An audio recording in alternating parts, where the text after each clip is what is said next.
Assalomu alaykum qadrli do'stlar. Ecoplit kompaniyasidan yangi loyiha Ecoplit Project.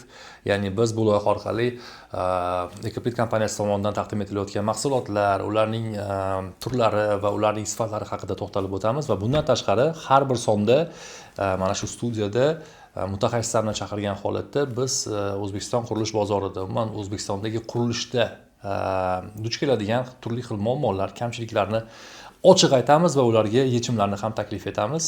O'ylaymanki, bizning loyiha siz uchun juda ham manfaatli bo'ladi. Kuzatishda davom eting. Demak, bizda Ecoplit Project loyihasi, bugun esa uning birinchi soni.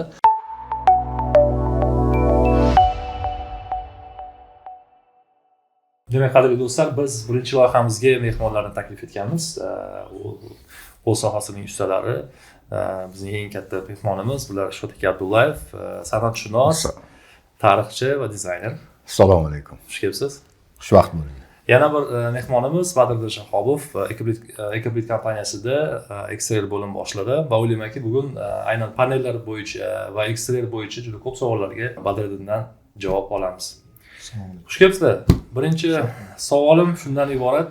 Bevosita sizga hozir yaqin yillarda O'zbekistonda o'sha dizayn sohasi, arxitektura sohasi juda ham o'syapti. Chunki oddiy bilamizki, shu yoshligimizda kimdir uy qurmoqchi bo'lsa, mahallada o'zi bilgancha qurardi. Hozir tendensiya unday emas. Baribir o'sha dizaynerlarga, arxitektorlarga murojaat qilib, yangi qandaydir chiroyliroq loyihalarni amalga oshirgan holatda qurilyapti. Mana shu o'sishga sabab nima deb o'ylaysiz? Zo'r gap bo'ldi-yu, rostdan o'zi uchun qurardi haqiqatan. Yaxshi aytdingiz, hozir bu narsa birdaniga kelib qoldi, spontanlik kelib. Oldin odamlar o'zi uchun qurardi-da, haqiqatan uyga o'ziga mehr berishardi, ichkarilarni, planirovkalarni to'g'rilab, o'ziga qulay bo'lsa. Hozircha kuchayib ketdik-ku, hozir fasad, endi fasadga ko'rsa, endi birovlarga maqtanish uchun-da, chiroyli texnologiyalar bilan qo'llash uchun, haligi uyga tashqisiga juda mehr berishni boshlashdi. Oldin ham bo'lardi, lekin men bularni ko'p kuzatib yurardim. Oldin haqiqatan arxitekturada fasad masalasi juda aniq edi. Haligi boy odamlargina fasadidan bilinardi. Misol, hammasi bir qavatli bo'lgan fasadida zo'r bo'lsa, misol uchun 90-yillarda, 80-yillarda albastr bo'lardi. Va sразу yetardi. Yaxshi boy uy anaqa ekan derdi. Keyin mramorniy kroshka keldi. Ana o'shandan biz bilgandik. Mramorniy kroshkadan fasad nimaligini-da. Ana endi o'zimizdan arxitektor dizaynerlarning o'sha tushunayotganining sababi, chunki haqiqatan fasadga ham e'tibor berishgan. Uyga birinchi ko'rki baribir fasadda. Uydan maqtanmoqchi bo'lsangiz, birinchi fasaddan boshlanadi, to'g'rimi? Shunga yetib keldi. Shuning uchun menimcha hozir arxitektura dizaynda ham hozir konkurensiya ko'p bo'lganligi sababli mana shunaqa fasadlardan xush kelibsizdan boshlashga harakat qilishyapti. Nima sabab bo'ldi deb o'ylaysiz? Aynan arxitektorlar mana 5 yil orqaga qaytadigan bo'lsak, bu daraja dizaynerlar, interior dizayner yoki eksterior dizaynerlar ko'p bo'lmaganda, hozir har yili o'syapti bu. Har yil o'sadi, chunki Ecoplitdagi korxonalar ko'payyapti. Texnologiya va fasadda ishi faqat hozir, tem более, mana bu hozirgi ekologik haligi ozgina tafovutlar paytida fasad ekologik zararlarni tushunib yetayotganimizda fasad katta rol o'ynashni boshlayapti-da. Fasad bilan bog'liq nimaga rivojlanyapti? Bitta joyi bu boyagidek korxonalar yangi texnologiyalarni kirib kelishi.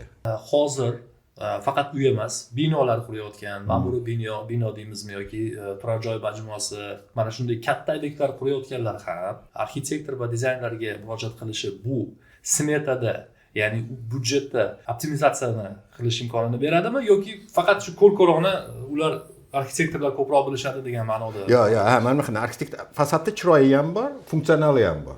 To'g'ri. Oldin fasad faqat chiroyli edi. Misol uchun, hozir arxitekturada hozir anaqa bo'lganligi, hozir funksionaliga katta e'tibor berishadi. Boyadek issiqqa bardoshligi, voy buni anaqalar ko'p, buni hali gaplashamiz. Yong'in xavfsizligi, suv xavfsizligi, quyosh xavfsizligi, suv berish, suv chiqarish, salqin ushlash. Shuning uchun mana shunaqa taraflari ham ko'payib ketib qoldi.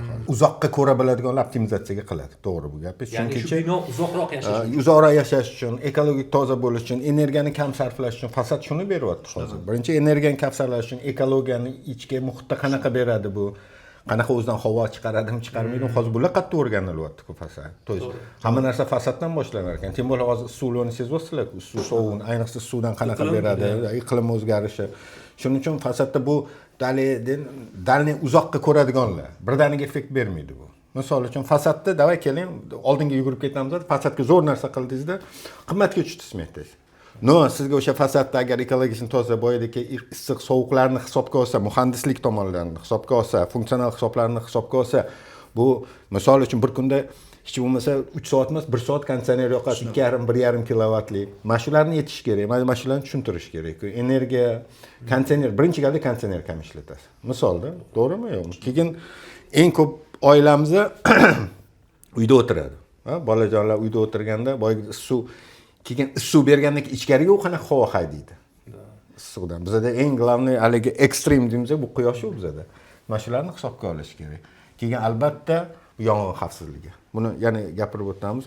No, yana aytaman, to'sh fasad berishi mumkin. Smetada haqiqatan 10-20% misol uchun uyingiz narxini ko'tarib yuborishi mumkin. Fasadda agar yaxshilab yopadigan bo'lsangiz. No, bu sotib oluvchilar ham shuni hisobga olish kerak-da fasadda. To'sh energiya ertaga energiya kam sarflaydi. Eng katta narsa ishoninglar bu energiya bo'ladi. Bundan buyog'iga energiya kam sarflashda. Ya'ni cho'chingiz tirrata aylanib anaqa bo'lmaydi. O'shalarni to'sh fasadchilar shularni tushuntirishga o'rgatishimiz kerak biza. Mana sizlarning maqsadingiz haqiqatan o'tnada har bitta shkopni ochsa, kasulkan qopqog'ini olsang fasad to'g'risida qisqa gрамотный tushuntirishga o'rganishimiz kerak-da. Bu faqat misol fasad hop travertin yoki palonchini yopdinglar, hop bu chiroy berdi. Chiroydan tashqari hozir savol tug'ilyapti. Sizga qanaqa haligi tejamkorlikka beradi? Bu eng menimcha eng asosiy savol. Hozir hammasi hali hech kim o'zgartirmagan. Buni avval iqtisod, keyin siyosat deyish. Shunaqa. Demak, to'g'ri fasad bu energiya tejamkorligi. To'g'ri, to'g'ri tashkil qilingan fasad. Misol uchun ko'r-ko'rona ma'muz zo'r ekan qimmat emas, o'sha iqlimiy jihatlardan o'rganib chiqilgan fasadlar yaxshi anaqani beradi. Menimcha misol 20-30% anaqaga foydasi bor bu.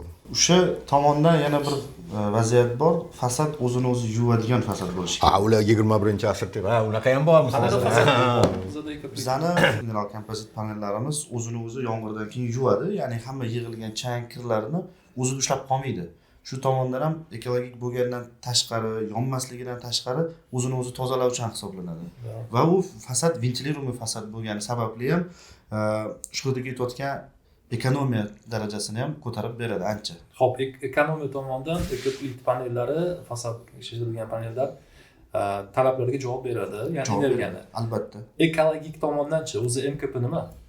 Mineral kompozit panellar 100% ekologik toza mahsulot, bizning mahsulot. Ichidagi tarkibida o'zi 3 ta moddadan tayyorlanadi. Ya'ni suvni qo'shadigan ham bo'lsak, 4 ta modda bo'ladi. O'shanda fibrotsement, panellarning ichiga tarkibi sement, sellyuloza va kvartsiy pisok, kvarts qumi. Undan tashqari suv. Shu hamma moddalarni jamlaganda to'g'ri ishlatish jarayonida, ya'ni to'g'ri zavod yo'llanmasida fibrotsement kompozit panellari chiqadi. Shotiki ekologik panellarni ishlatish fasadga yoki interyerga qanchalik muhim hozir? Hozir men o'qib chiqdim. Misol uchun anaqada berdimda internetda eng populyarni, eng yaxshi deganda boy internetni polni tanishib chiqdimda hammasini-da bu yerda ko'rib chiqdim. Birinchi mahsulot rostdan toza haligi ishlatsa bo'ladi degan narsa fibrotsement chiqdi o'sha boyga ketayotgan narsa. Ko'rdinglar? Mana fibrotsement chiqib keldi. Birinchi bo'lib maniga ChatGPTga ham yozdim, boshqa narsalar, fibrotsement. Chunki bu yerda boyga ketayotganda sement, qum, kvartsiy pisok qo'shiladi, ozgina haligi tres anaqani ushlash uchun, qattiqroq bo'lish uchun-da qum qo'shiladi, sement qo'shib, boya sellyulozni. Mana endi shu yerda bittanasiga kelamiz-da. Fasadda u bularda sellyuloz qo'shilsa, ko'p oldin endi hozir qilishmayapti. Eng ko'p qo'llaniladigan bu nima edi? Asbest. Asbest deyiladi. Men asbestdan yomon qo'rqardim. Chunki asbest bu zarar bo'lardi. Asbestdan birinchidan asbestdan mayda tuklar uch qatga ishlatib bo'lmaydi fasad. U anaqaroq, sal og'ir kasalliklarga olib keladigan mahsulotlar, to'ppa-to'g'ri toksik mahsulot hisoblanadi. Shuning uchun masalan ekoplitni shunday yondashgan, men o'ylamayman, birinchi bo'lib tutib chiqdim, o'sha qo'rqdim, anaga o'tgan galam aytdimda, birinchi o'rganib chiqqanimda o'sha ko'p joylarda asbest qo'shishardi oldin fasadga-da. Mana asbest truba derdik, asbest qo'shilardi. Hozir sizlarda yo'q ekan. O'sha asbest o'rniga ana sellyuloza qo'shiladi. Sellyuloza umuman zarari yo'q. Lekin Rossiya zavodlarida fibrotsement panellar ishlab chiqarishda asbest haliga kungacha qo'shilib kelyapti. Chunki asbest hidda, boshqa narsada birinchi zarari mayda narsalar chiqaradi, o'pkaga dihatelniy отравленияsi bor. Yana boshqa anaqalari ham bor-da, asosiy shuni. Deylik, mana yaqinda ham to'qnash kelyapmiz, ya'ni fasadga jiddiy travertin degan narsa ishlatishadi. Badriddin bu haqda кейslari bor, hozir aytib beradi. Жидкий travertin qanchalik to'g'ri fasadga ishlatish? Endi odamlar застройщикlar ekonom qilaman deb, pulini yonida qoldiraman deb, cho'nchakda pul qolsin deb, arzonroq chiqsin deb $10, $15 atroflarida jiddiy travertin ishlatishni qo'llab kelishyapti hozirgi kungacha. Ishlatishyapti hozirgi kungacha. Mana o'tgan hafta Vodiyda edik.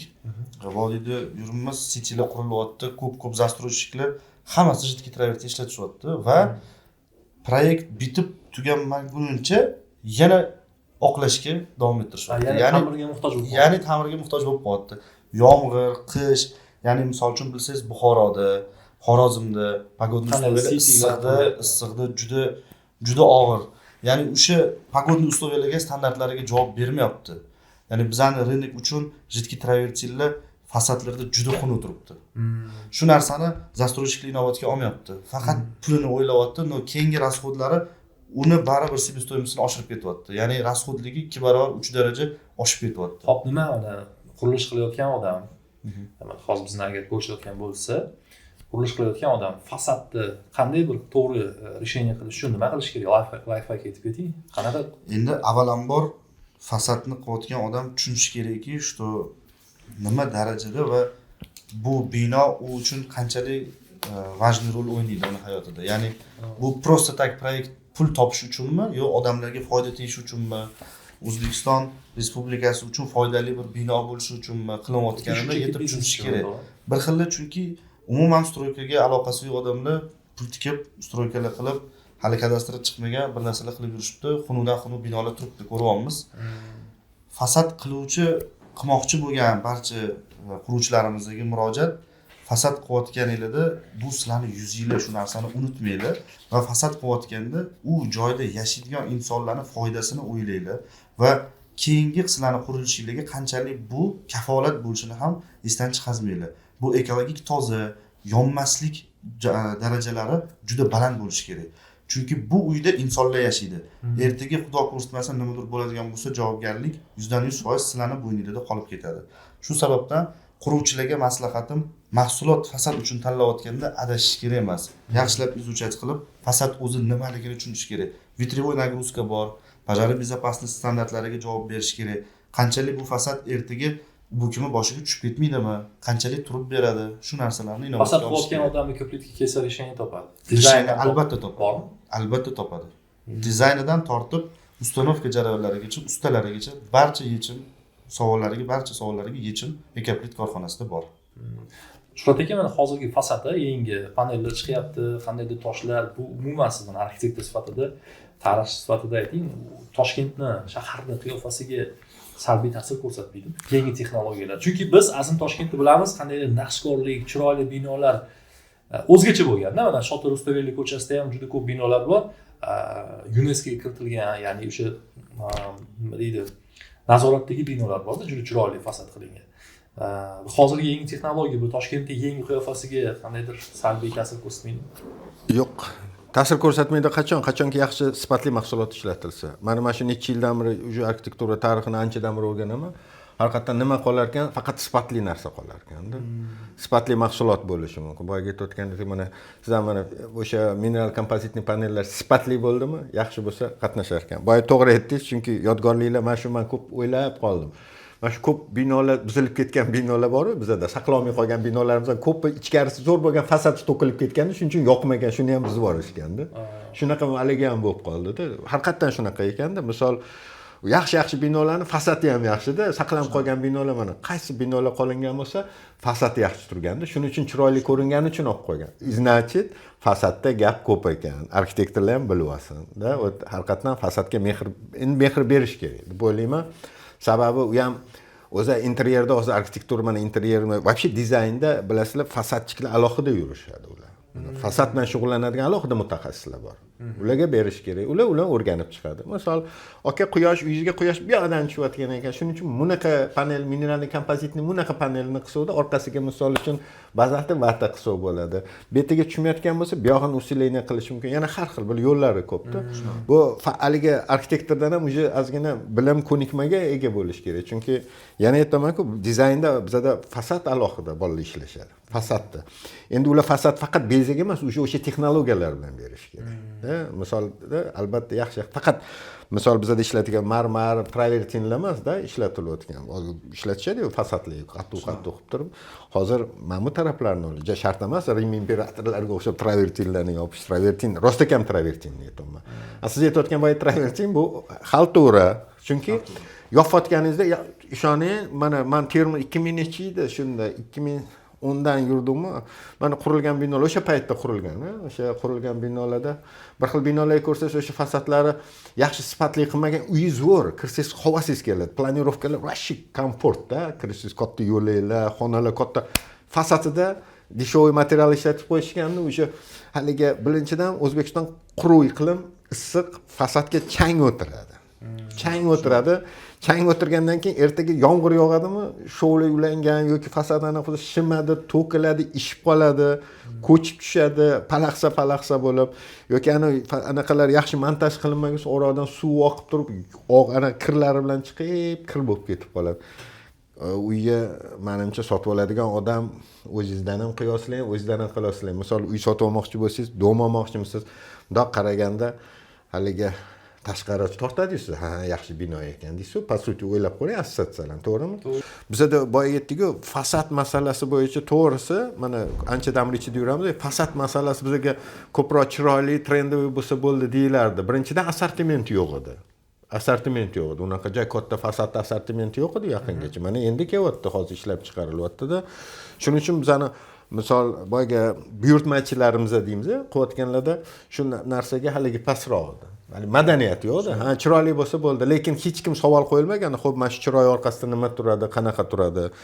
Men bu oxirgi 3-4 yildagi bo'layotgan o'zgarishlardan, qurilishlarni tez ketayotganligidan, texnologiyalar bo'layotganligidan, boyaga aytaman, tejamkorlik hisobi endi odamlarda shu narsaga savolga javob qidirishni boshlashyapti fasadda. Endi bizani qiladigan ishimiz albatta bu podkastlar yaxshi. Mana shu men kelishim ham sababi shunaqa narsalarni bo'lib ko'proqligiga qilishroqda, targ'ibot qilish, toza narsalarni. Da o'sha kelish shuning uchun bizani maqsadimiz boyaga bitta shu podkastda shunaqa narsalar bilan har doim xalq orasiga kirish kerak deb o'ylayman. Tushuntirishni bilish kerak, to'g'ri tushuntirishni bilish kerak. Men bu xatosi bo'lsa aytirish kerak. Misol, har bitta narsada любой va fasadniy применение, любой narsada baribir plyusi bor, minusi bor. To'g'rimi? O'sha hamma mahsulotda. Lekin shu plyuslari bizani iqlimga, bizani sharoitga to'g'ri kelsa, o'shani qo'yib yurish kerak deb o'ylayman. MKP panellarda, umuman ekoplit panellarida mana shu qanday sertifikatlar bor? Qanaqa? Bularda hozir ekoplit korxonasi, lekin sizlar ekoplit korxonasiga menga aniq qildi. Sizlarda ancha bir nechta ISO sertifikatinglar ham bor, sizlarning keyin rossiyskiy sertifikati ham bor. Bularda Rossiyada ham mahsulotlarni o'tkazishga haligisi bor, vakolati bor. Bu lekin O'zbekiston kompaniyalari juda kam, chunki Rossiyaning o'zining trебованиялari bor. Bu juda baland bo'ladi. Ularniki birinchidan iqlimiy sharoit qattiq turadi. Keyin ularning платежеспособности ham qattiq, keyin endi xafa bo'lamsan, Rossiyani haligi buyurtmachilar bo'lik haligiroq gрамотныйroq bunaqa narsalarga tushunish. Fizika, mexanika sertifikatlariga egamiz. Rossiyaniki ISO, ISR sertifikatlari bor. Bizda yonmasligi haqida sertifikatimiz bor va SES sertifikatimiz bor. Antibakteriallik haqida u interyer uchun ko'proq ishlatilinadi. Больница, klinika, muolaja xonalari ishlatiladigan panellarimiz bor. Ular haqida keyin yana bir suhbatlashamiz. Rossiyaga eksport bormi? Mana hozir shu tekin mavzu bor. Rossiyaga eksportimiz bor. Ya'ni Rossiyaning talabidagi panel bo'lgani uchun shunaqa. Bu yerga eksport bor. Xuddi shunaqa. Bu sertifikatlarni qilganimizdan ham sabab shuki, Rossiyadan mutaxassislik kelib bizning zavodni ko'rishdi. Zavodni ko'rish natijasida ular aytdiki, bizga mahsulotingiz juda yoqdi. Narxi zo'r, kачество juda ham zo'r. Shuni biz xarid qilamiz. Faqat Rossiyada sertifikatsiyadan o'tkazish kerak deydi. Biz shu zahot sertifikatsiyaga berdik. Hamma sertifikatlardan uspешно o'tdik. Hozirgi kunda 4 xil sertifikatimiz bor Rossiyaga nisbatan va Rossiya hozirgi kunda bizda kichkina emas, yaxshi ob'yomda xarid qilishadi. Mineralniy kompozitniy material chiqarish uchun o'sha haligi panellarni chiqarish uchun zavodda o'zida 3 tami, 4 tami, 5 ta jarayondan o'tadi. 15 ta. Voy, 15 ta. Men bilganim 5 ta, chunki tushunganim. Men ko'rganman, men zavodlarni hammasiga borib yuraman, hozir chet el zavodlariga, hozir juda mashhurman-ku, hali chet elliklarga chaqirib turishadi. Ko'p zavodlardan Kalle zavodiga bordim. Etlarga bordim, yaxshi ko'raman. Panel zavodida Kallega o'xshash. Chunki har bittasi erta misol uni qumini solish bor, gramigacha solinadi, ustidan bunisi qilinadi, qalinligi sal bo'lsa, uni ustidan keyin hali guli bor. Shunaqa. Voy, O'sha etap bo'lsa kerak. xuddi o'sha etap, har bitta 15 ta jarayon, endi men 5 ta hisoblagan, laboratorniy исследованиеdan o'tadi. Bitta jarayondan o'tasan, laboratoriyaga beriladi, brak chiqsa ketdi o'sha partiyada. Bizning laboratoriya zavodimizda joylashgan va laboratoriya mahsulot ishlab chiqarishdan oldin ishni boshlaydi. Ya'ni qumni tekshirishadi, sement tekshirishadi, sellyulozni tekshirishadi. Hammasi to'g'ri kelgandan keyin pasportini aptechni qilib ketgan. Oxirida printi bor bularni, gul beradigan print bor. Qanaqa gul beradi? O'shani ham gullariga tushish kerak. Voy, juvarmeni u ertaga bir-birini printlar noto'g'ri tushib qolsa, bir-biriga gul u ham bor sizlarda hali. Hali shovi bir-biriga to'g'ri kelish kerak. Sizlar beshovnilar ketadi. Bu shuning uchun men ikkita qo'lim bilan zaman. Misol uchun agar bizning bolalar rivojlanib mana 200 ta odamga ish berayotgan bo'lsa, Rossiyaga eksport qilayotgan bo'lsanglar, to'g'rimi? Yana ikkita qo'lim ko'taraman, ekoplit bo'lsin-da. Bizning mahsulotni nima bilan solishtirsa bo'ladi deb o'ylanib qo'yganimda, bizning mahsulot hozirgi kunda как elektrokar kirib keldi-ku bizga. Xuddi elektrokar kabi. Tejabli. Bizani O'zbekiston uchun mo'ljallangan, narxi ham, kачествоsi ham va odamlarga berayotgan funksionali bo'yicha bizning mahsulot hozir elektrokar bilan solishtirsa bo'lar ekan. Bundoq o'ylab qaraganda. Sizlarda mahsulotingizga qancha garantiya misol? Mana fasadga qo'llasa. Osnovasini oladigan bo'lsak, osnovasiga 50 yil garantiya beramiz. Asosiga. Asosiga 50 yil garantiya beramiz. To'g'ri montaj qilingandir. Va boya aytganimdek, bizda 4 xil ko'rinishdagi turdagi mahsulotlarimiz bor. Ya'ni akriloviy paketiya bor. Fluoro, ya'ni fluoro deganda epoksid akril bo'ladi. Epoksidli kraskalar bo'ladi. Ya'ni akril yo'nalishida 10 yil garantiya beramiz o'zini pokraskasiga. Chunki siz bilasiz, mendan yaxshi bilasiz, har yili 1% ga 1.5% ga toni yoqiladi. Sababi bizda juda issiq harorat. Issiq hammasiga e'tibor beradi. Ana Ketadi. To'g'ri. Endi 1%, 1.5% deganda ham noqaragan rangi o'chib ketgan bo'lmaydi. Prosta xuddi shunaqa yangi panel yoniga qo'yadigan bo'lsangiz seziladi. Unaqa fasad ko'rinishda seziladigan darajada bo'lmaydi. Epoksid akril kraskamizga keladigan bo'lsak, fluoro mahsulotimizga 20 yil garantiya beriladi paketiyasiga. Kraska o'chib ketmasligiga. Mana shu fasadda birinchi xususiyati boyga ko'rgandan keyin buni yoqib ko'rish kerak. Agar qora tutun, agar fasad sistema, любой fasad sistemani ustiga gazosvarka bor, kalla kuydiradigan bilan qilsangiz, qora tutun chiqmasa yaxshi hisoblanadi. Mana shu qora tutun opasniy. Mana yong'in xavfsizligida shu bilan ham to'xtab o'tdinglar. Mana shularni ham e'tiborga olishimiz kerak. Yong'in xavfsizligi to'ppa-to'g'ri. Yong'in ketganda hech kim yonib bo'lmagan. Mana necha foizi men buni aniq bilaman, chunki sohani yaqin tanishman. Chunki mana shundan ketadiganlarning bir 70 shunaqa endi katta foizi zaharlanishdan ketadi. Mana shu o'pkaga boradi, hushdan ketadi, bo'ldi. Shu yong'in shunisi opasniy. Bilasizlar, ko'p bolalarimizda eng ko'p kasal bu hozir allergiya kasalliklari. Hamma joyga jo'rab yuraman, allergiya. Keyin savol beriladi. Xo'p, bolalarimizda allergiya kasal ko'payib ketdi. Nimadansa boshlanadi. Sosiska yeyapti, kalbasa yeyapti, u qilibdi, bu qilibdi deysizlar. Endi xo'p deymiz, men ham qo'rqaman kalbasa sosiskadan, lekin uni ham biz mumkin qadar biz yeyilmaymiz. Lekin bar bolalarda allergiya. Biz shuni hisobga oldik-ku, ovqati, boshqa narsasi, lekin uyda o'tirgan, ichingda yopgan, ichingdagi interyerda qo'llagan narsang, fasadda qo'llagan narsang, u jarayonini bilish kerak.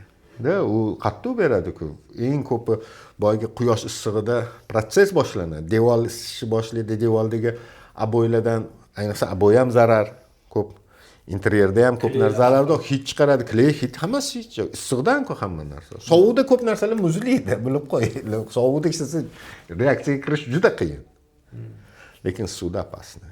Ekoplitni o'shaning uchun biz rivojlantirsak, chunki hozir mana Ekoplit zavodida nima, ya'ni 1000 ta odam ishlasin sizlarda, 2000 ta odam ishlasin. Chunki o'sha zavod mana atrofimizda hozir katta boom bo'lyapti, qurilish boom. Men unga borib keldim. Qozog'istonda bo'lyapti, Yujniy Qozog'istonda. O'sha bu yoqqa katta kuch berishyapti. Oldin Shimoliy Qozog'istonga katta pul tikilganda, Astonalar bu Shimoliy Qozog'iston edi. Hozir ham Turkiston atroflariga Qozog'iston katta investitsiya tikyapti, erta qurilish boom boshlanadi. O'zim Qirg'izistonda bo'ldim o'shda. Erta ham katta qurilish kompaniyalari hozir boshlayapti, avjini oldirishyapti. Tojikistondan xabarimiz bor.